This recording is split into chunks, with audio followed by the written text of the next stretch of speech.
So what's up everyone, once human just dropped their biggest balance update yet and they literally fixed every weapon we have been complaining about. If you have been struggling with Doombringer, Predator or any of the Starfall gear, this update changes everything. So June 19th we are getting this massive balance patch and the developers finally listened to the community. They are buffing underperforming weapons, completely overhauling Starfall Inversion and even changing how they will handle balance going forward. I'm going through every single change so you know exactly what to expect. Let's start with weapon balance changes. Let's talk about the elephant in the room. Doombringer has been garbage for months, but look at these changes. The old Doombringer 30% chance to trigger bullseye, 80% within 8 meters. After hitting marked targets with all pellets, attack plus 6% for 15 seconds, stack 5 times. Bullseye gave DMG reduction plus 5% for 8 seconds, stacks 4 times. Plus 30% crit rate against marked enemies. The new Doombringer, same bullseye trigger rates. After hitting non-meta human, units with all pellets attack plus 20% for 15 seconds, stack 3 times. Same defensive bonuses, same crit rate bonus. Here is why this is massive. You are getting 36% attack bonus instead of 30%, but on only 3 stack instead of 5. That means you are hitting peak damage way faster. The trade-off, it only works on PvE enemies now. No more shredding players in PvP. This is a pure PvE monster weapon now. Predator, the DPS king returns. Predator users rejoice. This weapon was so close to being good and now it's potentially broken. What changed? Weapon DMG per consecutive hit 2% to 4% literally doubled. Attack bonus threshold 50% magazine, 40% magazine. Everything else stays the same. What this means in practice.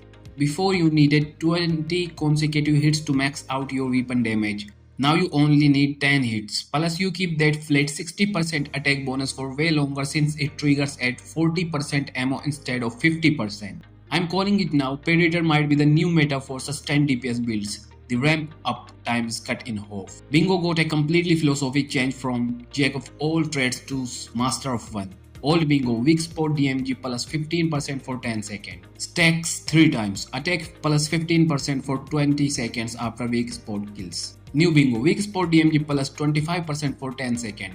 Stacks 4 times, non-meta human only. Attack plus 15% for 20 seconds after non-meta human weak spot kills. But switching weapons removes half your stacks. The math is insane. 25% into 4 stacks is equal to 100% weak spot damage bonus. But here is the catch, weapon swapping kills your stacks. They are forcing you to pick one weapon and stick with it. No more swap comboing. Small but important change for sniper users. Rapid sniper blueprint now reduces post-fire delay by 50%. That is the acquired pause between shooting and cooking the battle. Max bolt actions feel way more responsive, not game breaking, but quality of life is everything. Let's move on to the Starfall Inversion complete overhaul. Okay, this is where things get crazy. The gravity tide set just became the most overpowered things in the game. Let me break down why. 3 pieces before. Every 5 meters in air, 1 stack of upper hand. Each stack plus 1.5% weapon and status DMG.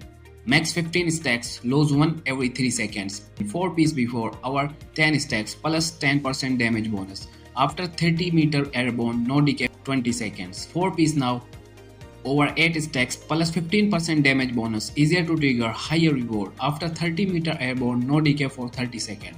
So here's math breakdown is all max 15 into 1.5% plus 10% is equal to 32.5% total damage. New max 12 into 2% plus 15% is equal to 39% total damage. Plus you reach the 4 piece bonus at 8 stack instead of 10.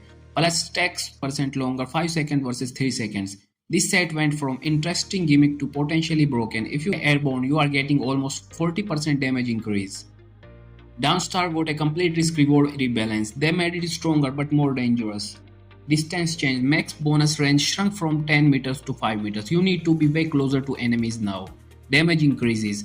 Crit damage, crit DMG 12% base to 15% base, plus 7.5% max versus plus 10% max. Elemental DMG 6% base to 8% base. Weapon DMG 5% base to 6% base. Status DMG 5% base to 6% base. What this means? Higher guaranteed damage, but you need to fight at close range for max effectiveness. Perfect for aggressive aerial builds where you are diving on enemies. Complete Starfall Gale Revolution. Every single Starfall item got buffed. I'm not kidding, every single one. Starfall Crocodile Skin, the tank. DMG reduction at 100 hydration, 3% to 5%. 10% while airborne. Melee DMG 7% to 10%, 20% while airborne. Heat or burst resist now constant +5 while airborne instead of timed. This thing is now a legitimate tank option for aerial melee builds. Starfall Fox Skin, the Assassin. Crit rate when not in combat 5% to 10%, 20% while airborne. Enemy detection delay 10% to 15% longer. Same 5 stamina restore on aerial kills. 20% crit rate while airborne and out of combat. This is made for aerial assassin builds. Starfall Down, the Status Master. Pollution resist that now doubles while airborne instead of timed bonus. Status DMG while airborne 10% to 15%. Cold or frost resist. Same improvement as Crocodile Skin. Status builds just became viable with 15% bonus damage while airborne. Starfall Weapon DMG 5% to 8% when stamina is 120% plus. 120 plus. 16% while airborne. Crit DMG reduction 8% to 16% while airborne. Higher stamina requirement but way more damage. Sterry Pudding, the Survivor. DMG reduction while airborne 10% to 20%. Pure defensive upgrade. Layered Galaxy, the Elemental. Elemental DMG while airborne 20% to 30%. Huge buff for elemental builds. Sterry Bubble Tea, the Glider. Shield Cap while gliding 30% to 50% of max HP. Max gliding way safer. They are not just buffing numbers, they are creating a completely new playstyle. Aerial combat is now a legitimate strategy with multiple build paths. Tank, Assassin, Berserker, Elemental or Defensive. This isn't a small balance change, this is a new meta. But here's the biggest news, the developers are completely changing their approach. New balance schedule, fixed monthly updates every 2 patches, based on community feedback and usage data. They will monitor effectiveness after each change. So what this means? No more random nerfs out of nowhere. Changes based on actual player data. More predictable meta shifts. They are treating this like a competitive game now. Plus everyone gets 3 blueprint conversion attempts for free after this update. So meta predictions. So what does this mean for the meta? PvE. Doombringer might actually be worth using now. Predator could become the sustained DPS king. Starfall aerial builds are no longer memes. PvP. Doombringer loses effectiveness against players. Bingo requires more commitment to one weapon. Downstar rewards closer range fighting. Starfall Inversion builds. Way more viable for both PvE and PvP. Aerial combat actually competitive now. Gravity Tide set might be the new meta. I am definitely testing Predator with Starfall Gale combos when this drops. What builds are you most excited to try after these changes? Drop a comment with your theory crafted builds. If this complete breakdown helped you, smash that like button and subscribe for more Once Human content.